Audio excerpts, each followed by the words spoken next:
खाली से अच्छी को ऑल का मने हरते बोई पढ़ा लाडी शरम की बात इंग्लिश रन गुलाम मुन बनाते इंग्लिश ते पढ़ाई को काम तो पेन साथ हो इंग्लिश को हरो चे बना भुचा खाली जतो भी को सजाय बने इंग्लिश आदमी बोया नो हरते ऑल का नो लागी आडी मारंग जिनिस का तो ठीक गया दिला आले मालिक है लगी कुली आले कोई गाड़ी के ना कोई गुटू का ऑल की बोई पढ़ा रहा तीन मारंग लॉस हुई के ना यार साताली टीचर का ना जुती ना दादा मास्टर को ना और उनी नोडे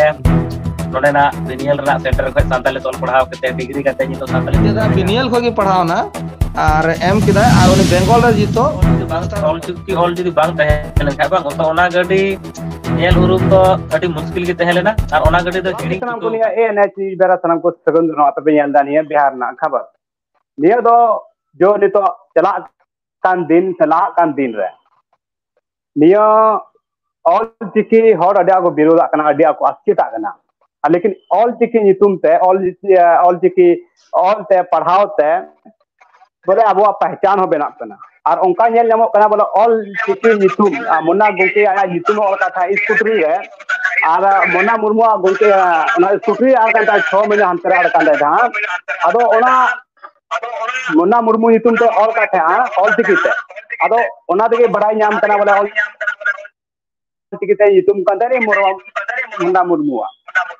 ओना स्कूटरी रो नाम कना और डायरेक्ट बुन नाम डायरेक्ट बुन का मुन्ना मुर्मू थे तीन जुखने आर का था और चिका तो को नेल ठीक केदा ये बुन गाल मावदा मांग रे मुन्ना मुर्मू गोके मांग रे जोहार के अबे ये एनएच चला रहे जोहार के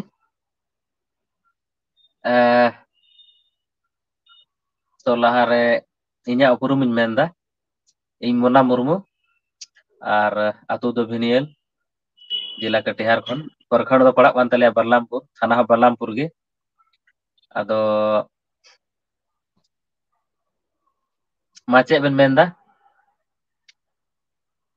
जो अबेना जो स्कूटरी आर कान था तीन जुखे नहीं आर कान था नुआ स्कूटी दो आर लेना जहां दो अप्रैल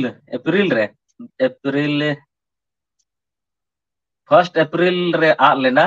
और 2023 रे आ लेना जपित गोड का था अतो उन के कुमड़ो को गाड़ी को कुमड़ो केदा तो सेता नेल दा दरी कते गाड़ी बाबनु गाड़ी बनु खाई गाड़ी ना ओना पांजा को नेल बड़ा केता ओका से चला बना तो ओना नेल केते तुम जामा आमा दिन हुईना ओय 10 मास हुईना 10 मास हुईन खाय तो बड़ा नामना गाड़ी ओना आले उत्तर दिनाजपुर रेना संताले तो ऑल थाकेना जनी पासे दिकु बाको नेल ठीक दाड़ियो दा नो चे तो ऑल तहेलना अदो ओना तो बाको मिटाव गा था से बाको गिडी गा था अदो ने गाते को खबर दिया निंद से 15 तारीख निंद को खबर दिन है अदो निंद तो बन चलाना दोसार ले सेता गाते को ले आकवा ओय जुती ने तहेलना जुती ने ले दिया और आरो को तहे कना गाते को अतु करन कोड़ा को ले आकवा तो हेना ओना गैरेज रे को स्टैंड का था तो चलाव तोरा एकदम ले नेल बड़ा गट केदा अदो उनी गैरेज वाला रन मिटे ये स्टाफ थे कना मिस्त्री उनी दो मेने तहे पासे नुकु तो गाड़ी को नेल केदा अदो किरिंग लेगी को हे कना अदो ओने चलाव तोरा फोटो को ले तुलो केदा और ओना नी तो जुती थे उन जुतिया कथा ना जमा के ओंडे चलाव कते नेल कदा और के लका ओंडे ना तहे कना बोले अच्छा ज्योति गोके बोले आम चेल का ओडे नेल केदा अचेल का पहचान का नी तो वो होड़ा कन गया तो जुतो को लहारे सलाम को जोहार तो इंदी जुती मुर्मू तो उत्तर दिनाजपुर डिस्ट्रिक्ट को रोड़ा इंदा ओंडे जहां मनादा इन फोन करते ले दिन नी गड़ब समय हो जे इन गाड़ी नाम कना कुली तेरा गाड़ी तो चिकाल कता नाम का आदे मेंदा हे लेखा के हम बाडा आदो जखन इन चलाव ना ओना गाड़ी तो इन होइन चालू बड़ा का गया ओना गाड़ी तो इन होइन नेल ठीक का धरो गया आदो ओरा ऑल चिकी ते ऑल तहे कान इन चलाव तोरा ओडे नेल केदा जे ओना गाड़ी रे ऑल चिकी ऑल मेना गया और उनकी तो ऑल चिकी ऑल दो बाबा छापा से गुरन का से बाकु गुरुत्व का जहां को कुमड़ू का ओना दो ओना उनका को दो जतो को बेटाओ का ओना खाली को बेटाओ बाकु बेटाओ का ᱟᱫᱚ ᱤᱧ ᱟᱭᱰᱤᱭᱟ ᱠᱮᱫ ᱠᱚᱣᱟ ᱜᱟᱹᱰᱤ ᱧᱟᱢ ᱠᱟᱱᱟ ᱛᱚ ᱜᱟᱛᱮ ᱠᱚᱲᱟ ᱠᱚ ᱛᱷᱚᱲᱟ ᱦᱮᱞᱯ ᱤᱧ ᱯᱮ ᱟᱫᱚ ᱠᱟᱛᱷᱟ ᱞᱮᱠᱟ ᱠᱚ ᱟᱸᱡᱚᱢ ᱠᱮᱫᱟ ᱜᱟᱹᱰᱤ ᱠᱚᱛᱮ ᱠᱚᱲᱟ ᱠᱚ ᱦᱮᱡ ᱮᱱᱟ ᱟᱫᱚ ᱜᱟᱹᱰᱤ ᱞᱮ ᱧᱮᱞ ᱠᱮᱫᱟ ᱛᱟᱨᱯᱚᱨᱮ ᱤᱧ ᱫᱚ ᱢᱚᱱᱮ ᱨᱮᱫᱚ ᱵᱟᱹᱧ ᱛᱩᱞ ᱞᱮᱫᱟ ᱤᱧ ᱫᱩᱧ ᱵᱷᱤᱰᱤᱭᱳ ᱠᱮᱢᱮᱨᱟ ᱠᱮᱫᱟ ᱞᱟᱦᱟᱨᱮ ᱯᱷᱳᱴᱳ ᱯᱷᱳᱴᱳᱧ ᱦᱟᱛᱟᱣ ᱠᱮᱫᱟ ᱟᱨ ᱵᱷᱤᱰᱤᱭᱳ ᱠᱚᱱᱴᱮᱱᱴ ᱤᱧ ᱛᱮᱭᱟᱨ ᱠᱮᱫᱟ ᱛᱟᱭᱚᱢᱛᱮᱧ ᱢᱮᱛᱟᱭ ᱠᱟᱱᱟ ᱪᱮᱫ ᱤᱭᱟᱹ ᱵᱚᱥᱤᱧ ᱟᱫᱚ ᱛᱟᱯᱚᱨᱮᱧ ᱢᱮᱛᱟᱭ ᱠᱟᱱᱟ ᱪᱮᱫ ᱤᱧ ᱱᱚᱣᱟ ᱵᱷᱤᱰᱤᱭᱳ ᱛᱮᱭᱟᱨᱟᱹᱧ ᱟᱫᱚ ᱢᱮᱱᱫᱟ ᱚᱵᱚᱥᱥᱳᱭ ᱛᱮᱭᱟᱨᱟᱢ ᱪᱮᱫᱟᱜ ᱟᱵᱚᱣᱟᱜ ᱠᱟᱱᱟ ᱟᱨ ᱱᱚᱣᱟ ᱯᱨᱚᱢᱟᱱ ᱞᱟᱜᱟᱣ ᱵᱚᱱᱟ ᱟᱨ ᱚᱞᱪᱤᱠᱤ ᱠᱟᱨᱚᱱᱟ ᱛᱮᱜᱮ ᱛᱮᱦᱤᱧ ᱜᱟᱹᱰᱤᱧ ᱧᱟᱢ ᱟᱠᱟᱫᱼᱟ ᱟᱨ ᱚᱞᱪᱤᱠᱤ ᱚᱞ ᱵᱟᱝ ᱛᱟᱦᱮᱱ ᱠᱷᱟᱱ ᱫᱚ ᱜᱟᱹᱰᱤ ᱨᱮᱭᱟᱜ ᱥᱚᱱᱫᱷᱟᱱ ᱵᱟᱝ ᱛᱟᱦᱮᱸ ᱟᱨ ᱚᱞᱪᱤᱠᱤ ᱵᱟᱨᱮᱛᱮ ᱡᱟᱦᱟᱸᱭ ᱚᱞᱪᱤᱠᱤ ᱠᱚ ᱵᱤᱨᱤᱫᱮᱫ ᱛᱟᱵᱚᱱᱟ ᱩᱱᱠᱩ ᱠᱚ ᱞᱟᱹᱜᱤᱫ ᱛᱮ ᱢᱤᱫᱴᱟᱝ ᱵᱟᱨᱛᱟᱧ ᱮᱢᱟ ᱤᱧ ᱛᱷᱚᱲᱟ ᱜᱟᱱ ᱨᱚᱲ ᱨᱮᱭᱟᱜ ᱠᱟᱹᱴᱤᱡ ᱢᱟᱨᱟᱝ ᱪᱟᱱᱥ ᱮᱢ ᱤᱢᱟᱹᱧ ᱠᱷᱟᱡ ᱦᱮᱸ ᱢᱟ ᱡᱟᱹᱨᱩᱲ ᱡᱟᱹᱨᱩᱲ ᱡᱟᱹᱨᱩᱲ ᱤᱧ ᱫᱚ ᱠᱷᱩᱫ ᱚᱞᱪᱤᱠᱤ ᱫᱚ ᱵᱟᱹᱧ ᱵᱟᱲᱟᱭᱟ ᱦᱮᱸ ᱦᱮᱸ ᱢᱚᱱᱟ ᱫᱚᱭ ᱯᱟᱲᱦᱟᱣ ᱵᱟᱲᱟ ᱞᱤᱫᱤᱧ ᱜᱮᱭᱟ ᱟᱫᱚ ᱪᱟᱹᱲᱤᱡ ᱪᱟᱹᱲᱤᱡ ᱠᱤᱱᱛᱩ ᱢᱟᱱᱮ ᱩᱱᱟᱹᱜ ᱟᱸᱴ ᱵᱟᱹᱧ ᱜᱩᱨᱩᱛᱛᱚ ᱞᱮᱫᱟ ᱠᱤᱱᱛᱩ ᱱᱤᱛᱚᱜ ᱤᱧ ᱵᱩᱡᱷᱟᱹᱣ ᱮᱫᱟ ᱚᱞᱪᱤᱠᱤ ᱵᱟᱹᱧ ᱯᱟᱲᱦᱟᱣ ᱨᱮᱭᱟᱜ ᱛᱤᱱ ᱢᱟᱨᱟᱝ ᱞᱚᱥ ᱦᱩᱭ ᱠᱟᱱᱟ इंग्लिश बढ़ाया हिंदी बढ़ाया किंतु बेंगलिंग बढ़ाया हैं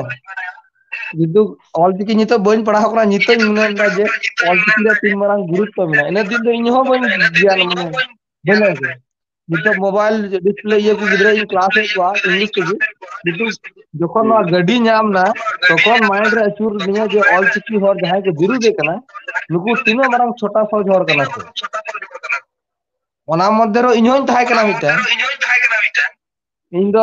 इने गलती दो इन बन बना जे बन उचरा जे इन ऑल चिकी द चे हुई ऑल चिकी दो जे झालाम चिका दाड़ा से चे किंतु नित ऑल चिकी द चे हुईवा अब गोगो आड़ांग कना हैं गोगो आड़ांग कना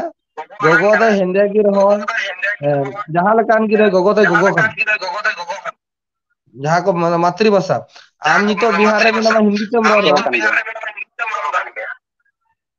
और इन नितो नेनम में बेंगल रे मिनिया बांग्ला ते रोड़ा किंतु अब नितो लांग अब लाइव वीडियो जेटा बन कराय कान संताली दिन कराव से तो नो अब आज भाषा बांग तहन खाय भाषा तहन कते रहो लिखित बांग तहन खाय अब दाम मेना जे दाम बनुआ अब दाम बनुआ टोटल जेमन इन लेबेन कना उदाहरण नो वीडियो माध्यम तेगे नुकु नेपाली मेना को तारपरे उनको आपवा खुद का भाषा बनु तो से हिंदी को ऑलला ऐसवा मनादा बिल्कुल बीटे कथाई रोड़ा नेपाली दो ओडी संगी को चलावना ओडे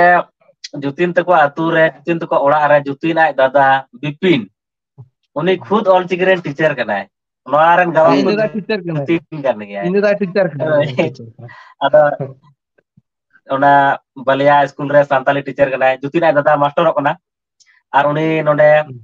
नोडे ना बिनियल रा सेंटर खय सांताली तोल पढ़ाव कते डिग्री कते नि तो सांताली टीचर है नाम का और नोआरन जिता जट्टा उदाहरण द खुद जुतिन कना उदाहरण गवा और आय दादा टीचर कनाय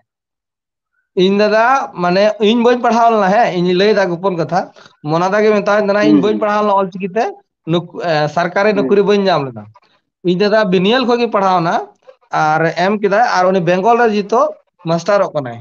ऑलचिकी मास्टर वाह नियो होइना बोले अब संथाल गोगो आड़ान पढ़ाव दो बोले ताकत ने ना तबुन के पढ़ाव न खाय दो न्याम गया न अदो कुछ संथाल बोया ना विरोध दा कोनो को दो रोड में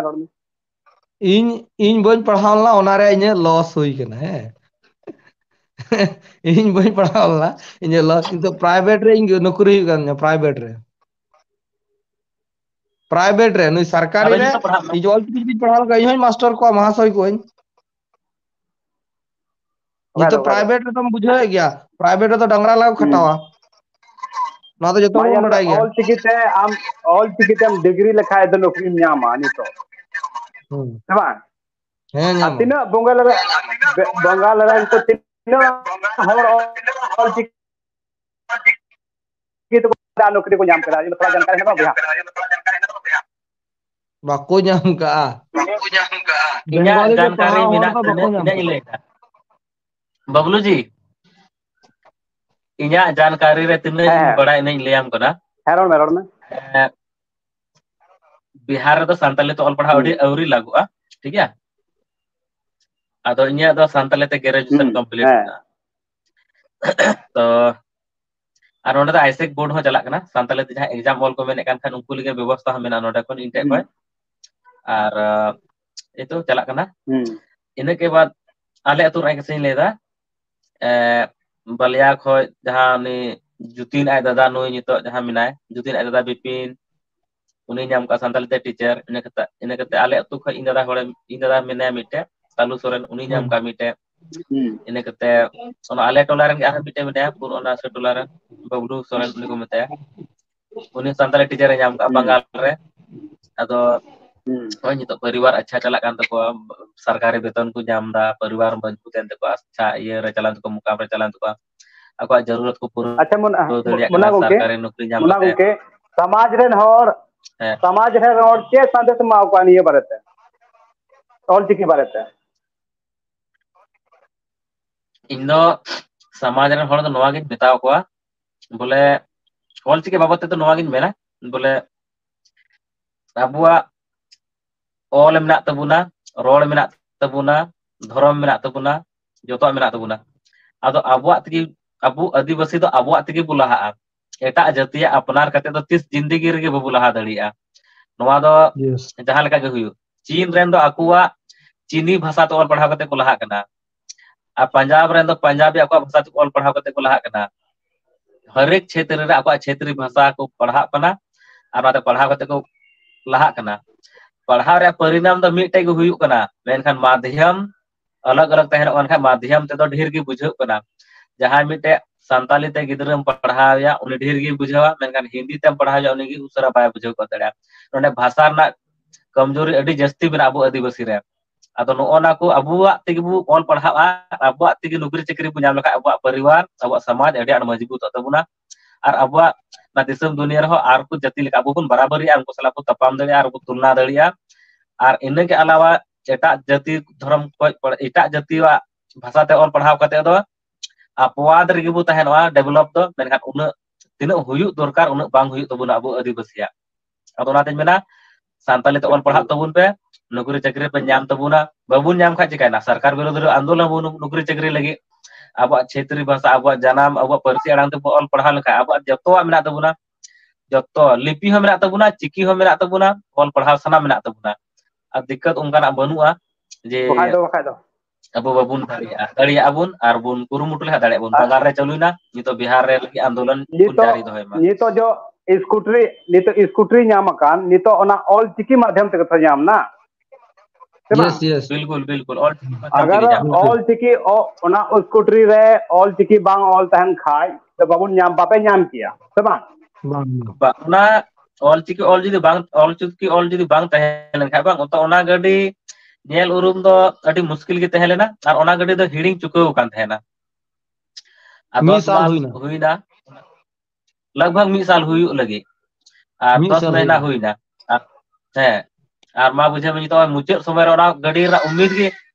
उम्मीद गी चाबा उतर कान दिन था और होय ते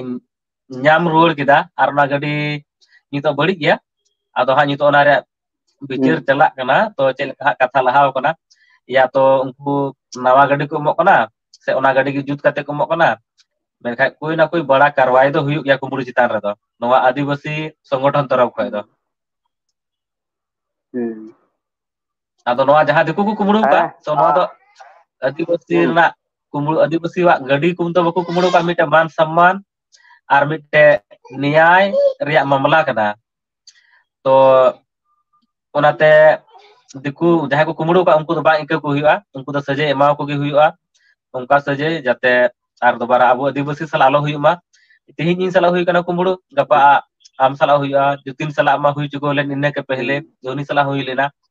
आर एटा आदिवासी बुझा को साल हुआ आज तेहिन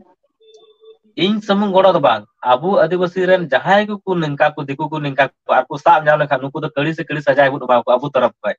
आकाश जदि तेहिन आदिवासी को कुमड़ू लिखा तो उनको दिकु बको अड़ा के पाती कुमड़ू आचे तो लटू करवाई हुई को क्या जहां बा जहां दिकु तरफ पे ये तो आप पुलिस प्रशासन से को मेताम कना से को एवाल ले हम कना पुलिस प्रशासन दो नवा को मितेंगना बोले गाड़ी इदी में आदे इन पुलिस प्रशासन नवा दिन मेता को आगे इन गाड़ी इदी है नवा शर्त रे gadi cel ka tahelen tinya ongka ge jemon gadi nyam a dosar kumulu re karwai huyuk ma barya katha men kate he kana no bhatol phali re bhatol upi re meta tu ka kwa je in do barya ge acur acur kate bain kathaya inya gadi surakshit nyam jut ge tahelen tinya jut gi nyam ar unku kumulu re karwai huyuk ma barya ge ina ke alawa do inya jahana jasti barti ko banua kumulu re kali se kali karwai huyuk ma ar inya gadi surakshit nyam ma jada sinito gadi pura bali kana oka jaga ko kumulu oka jaga re nyel nyam ke gadi ona jaga gadi thana te ko idi ke onda ko toto te ko de idi ko gadi ongka iko kana bhitira part ko pase ko rara khali ko se che ado nate in gadi onde gi opir gi bagi to koda nito sangi hor juto ko ar unku sala paramars in hataw ta chel ka te ma gadi uduk ko ado hoy hataw huyu kana holano in chalawna to holano ha nuwa nyelok kana ar judi jahal ka kan khai to ona re nito onde rani digi chalaw kate rani digi amor ko metak na atur chalaw kate suggestion hataw ka onden ko adibasi sala baki ona ade pase atu chalaw kate holano in chalawna hataw ko to onden ko hor ko menda uni kumuru orak sur rigi mina uni lokal hor kan ya onden ni hor septe ado unku ko menda uni diku do sida adon ko do ko menda a tebut a sak tebut tunia adon ko do ko menda uni diku bu dalaya adon ko do ko menda unku orar bu kulkiya jate uni kumuru हमेशा हमेशा जिसे कानून अब apa कानून अब हाथ बाबू कुटुंगा ठीक गया तो कानून व्यवस्था में कानून अब हाथ बाबू कुटुंगा और ठीक गया नियो तो एक मिनट बाबू जी मैंने तेज नोआ तो होड़ा राय कना apa राय को एम का मेनखान उनका तो उनको को मेन दा इदरी ते ado उनका तो बांग चला जो गे हा हुआ लटू उइहर kate हुआ जहां परामर्श हताव kate ge हुआ ado hoड़ा मेन करा नोआ जहां नोआ खबर बड़ाय kate होड़ ओना करे इदरी मेना को नितो रंगा मेना को उनको उनाते रंगा तो नोआ को रोड़ दा ado una bari hor do bang huwa ado na bicar re bola ba bicar ko hiju akra ko hiju kana adi sarhaw jo bola ni aben kimti samay ben em keda apai adi sarhaw adi kimti samay ben em keda niya video बनाव ना मकसद do niya kan ya jo abo all chiki te abo tina pehchan hoyuk kan tabona nito bujhup kana all chiki padhaw kate se all chiki all kate ge ona scooty all ताहे कना मुन्ना मुर्मू ओना तगे Munna Murmu गोंकेया scooty दो ᱧᱟᱢ कना आदो ओना ते दिसम रे हॉड मिटेन नेहर पे कने निया गे जो बोले ऑल चिकी पढ़ा तबन पे बगो आराम ते पढ़ा तबन पे तो आराम ते रोड तबन पे ओना तबो पहचान बना बका पे मेना खाली ने कोबरो बारते के वीडियो बनाओ कना ये तो मिटे ऑल चिकी माध्यम ते बनाना ऑल चिकी ऑल तेगे जो अब स्कूटी ᱧᱟᱢ का ओना तेगे बनाओ का नी वीडियो दो आर अडी सरहा गोंके आर अडी किमती समय में एमना आ जोहार गे तबे ठीक है